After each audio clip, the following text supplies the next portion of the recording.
Gellek şirin ailmene nazı betara Gellek şirin ailmene nazı betara Tay tay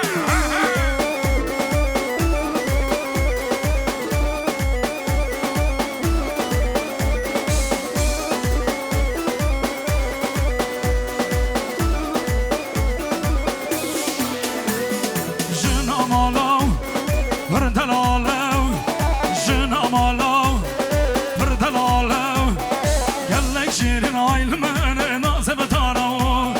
Gellek şirin ailmene nazı betara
Aylak ne le le le malam ne vay vay Aylak ne le le le amrem ne vay vay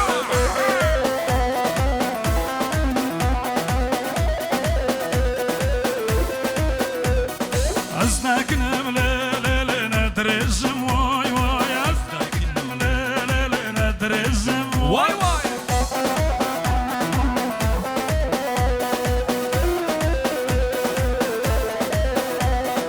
Aylak ne le le le malam ne vay vay Aylak ne le le le amrem ne vay vay